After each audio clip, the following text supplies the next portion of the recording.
Shalom, Jemaat GBI Victory, umat berkemenangan ya Tuhan. Kita jumpa pagi ini dalam Victorious Devotion, waktu dan sarana di mana kita bersaat teduh, terus dikuatkan, terus merenungkan firman untuk selaras dan sejalan akan kebenaran firman Tuhan. Sebelum kita melakukan devotion pagi hari ini, kita mau satu di dalam doa. Tuhan, kami bersyukur untuk cinta-Mu yang Kau terus limpahi bagi setiap kami. Kami merasakan kasih-Mu bangun pagi dengan kesegaran yang baru semata karena Tuhan baik. Terima kasih Bapa untuk kasih dan setia-Mu, pimpin kami dalam renungan pagi ini untuk kami meraih pengertian-pengertian yang daripada Tuhan. Dalam nama Yesus berdoa dan mengucap syukur. Amin.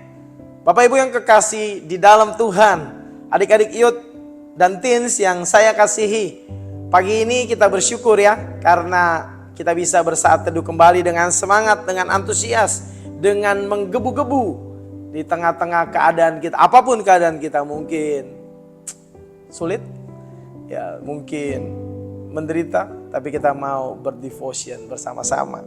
Kita ada di bulan Juni ya, dengan satu tema Faith that move mountains.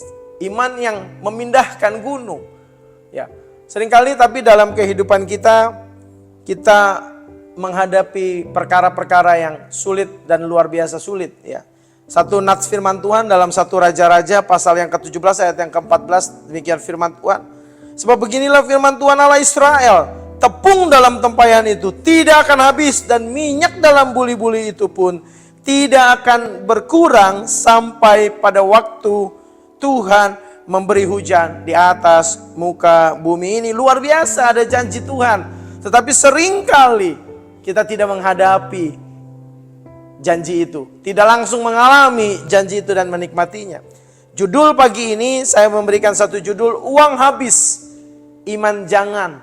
Uang boleh habis, ekonomi boleh merosot, tetapi iman jangan merosot, iman jangan habis Bapak Ibu, adik-adik youth dan teens. Pernah nggak kita dalam satu keadaan, mungkin suatu saat buka dompet, isinya cuma struk belanja yang banyak, atau bahkan sekedar recehan yang ada, hanya sekitar ya koin-koin atau lembaran ribu-ribuan. Lihat saldo rekening baik di handphone ataupun ke ATM, ya jumlahnya mungkin hanya ribuan, tidak cukup bahkan untuk beli sarapan. Atau anak-anak youth dan teens minta uang sama papa untuk kebutuhan ini dan itu, dan papa jawab nggak ada uang, nggak ada uang, nggak ada apa-apa lagi yang bisa dipakai untuk kebutuhan. Kebutuhan makin banyak, perlu uang. Mungkin anak-anak yang dari daerah kos, mungkin bapak ibu bayar kontrakan, bayar cicilan rumah, bayar hutang sana, bayar hutang sini. Pengusaha bayar pekerja. Mungkin kita menghadapi situasi-situasi sulit seperti itu. Terus seringkali kita berkata bahwa apakah ini keadaan dari janji Tuhan yang tadi? Bahwa tepung yang gak habis, minyak dalam buli-buli gak habis, sampai Tuhan turunkan hujan yang bicara soal kelimpahan, anugerah berkat yang luar biasa. Lalu di dalam kisah janda Sarfat itu, datang seorang hamba Tuhan dan berkata bahwa beri dulu makanan itu bagiku. Mungkin kita berkata bahwa keterlaluan ini hamba Tuhan. Luar biasa. Mungkin kita berkata, wah agak gila ini bahasa kasarnya. Tapi apakah seperti itu? Saya mau katakan pagi ini tidak. Itu semua adalah satu keadaan di mana kita belajar sesuatu tentang iman. Kita belajar sesuatu tentang keadaan yang memang itu adalah keadaan yang kita alami. Tetapi itu bukan fakta dan kebenaran yang ada. Dalam kisah satu Raja-Raja pasal yang ke-17 ini, ada seorang janda miskin. Janda Sarfat yang mempunyai sedikit tepung dan sedikit minyak dalam buli-bulinya, yang dia katakan bahwa dia akan buat roti, makan dengan anaknya, dan setelah itu akan nggak tahu lagi gimana, bahkan dikatakan akan mati kelaparan. Tapi ini fakta hidup yang pahit dalam kehidupannya.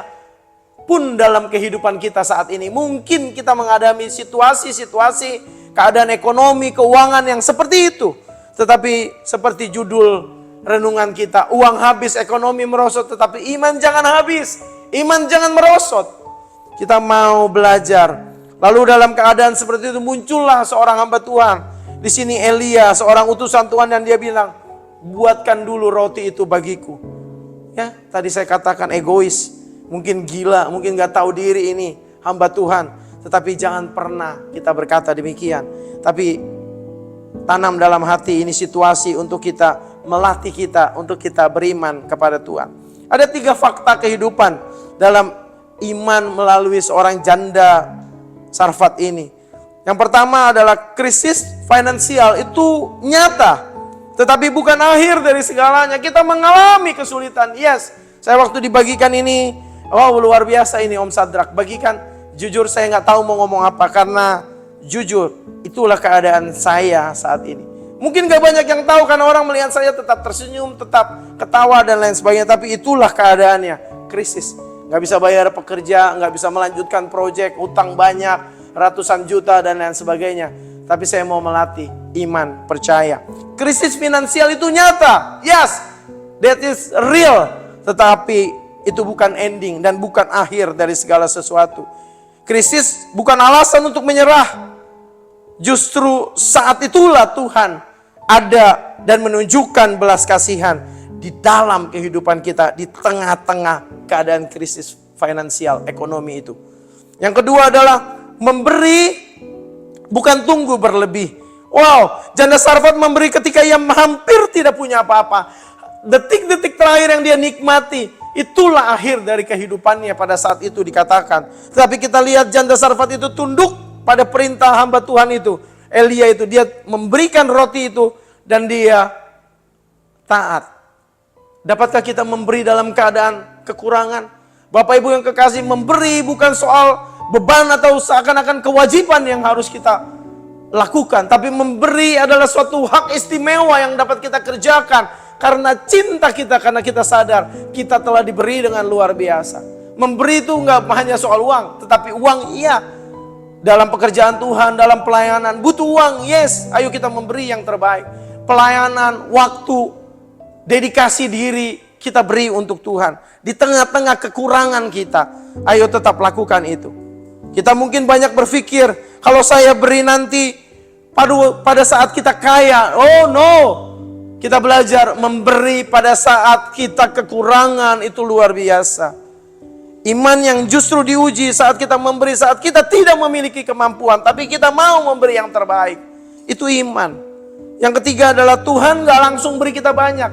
Mungkin kita berdoa, Tuhan aku memiliki beban, aku memiliki pergumulan, aku memiliki kesulitan di dalam keuangan, di dalam finansial. Tuhan, kayak saya, berikan proyek saya Tuhan, 28M, maka saya akan bangun gedung gereja, maka saya akan melakukan ini, saya akan bangun studio untuk VCD.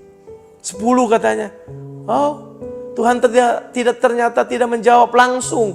Belak-belakan nyata dan melimpahi itu semua bagi saudara dan saya. Tapi dia lakukan mukjizat itu day by day. Dia lakukan itu memenuhi kebutuhan kita hari lepas hari, kita dicukupkan. Itulah mukjizat juga. Melatih kita mengandalkan Tuhan bahwa setiap hari Tuhan ada beserta dengan kita. Iman yang percaya setiap hari Tuhan ada.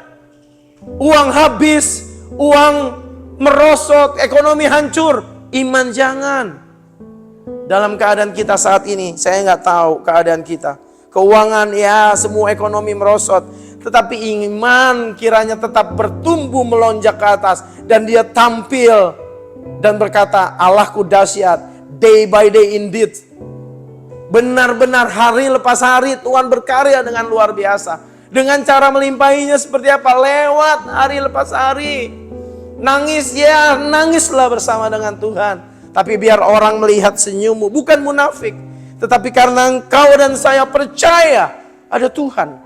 Di setiap hari, di mana kita bangun pagi, kita dapat bersyukur. Kesulitanku luar biasa, belum bisa bayar kebutuhan, kewajiban, mencukupi bahkan mungkin anak, sekolah dan lain sebagainya. Tetapi ada Tuhan di setiap hari-hari hidupku. Keuangan merosot, finansial terpuruk, tapi iman jangan. Saya nggak ngerti kesulitan Bapak Ibu Saudara kekasih di dalam Tuhan. Tapi pagi ini renungan ini mengingatkan saya pribadi. Dan hendaklah kita juga semua. Iman kita tidak boleh merosot. Tapi harus bangkit karena Tuhan ada di setiap hari hidup kita. Mari kita tutup di dalam doa. Tuhan, Engkau tahu keadaan kami, keuangan kami, posisi ekonomi kami, bahkan isi dompet kami, rekening kami. Tuhan tahu, bahkan isi hati kami yang sedang panik gundah gulana. Tetapi aku memilih untuk bersikap percaya akan Engkau. Biarlah imanku terus tumbuh, tidak ikut habis dengan habisnya keuangan, dengan habisnya ekonomi yang terus menipis. Aku percaya Engkau sanggup mencukupi semua kebutuhan keperluanku hari lepas hari dengan dahsyat dan luar biasa. Iman terus harus tumbuh dan iman harus terus bangkit, karena aku percaya ada Tuhan di tiap hari kehidupanku. Biarlah ini menjadi satu langkah iman, percaya di tengah-tengah apa yang ada. Uang boleh menipis, tetapi iman jangan. Kami berdoa mengucap syukur kekuatan daripada Tuhan bagi aku, bagi seluruh umat-Mu, umat GBI Victory, umat berkemenangan ya Tuhan. Dalam nama Yesus berdoa mengucap syukur. Haleluya, amin. Mari terus semangat, kobarkan iman, biar bangkit di dalam setiap keadaan. Tuhan Yesus memberkati. Sampai jumpa dalam Victorious Devotion selanjutnya. Shalom.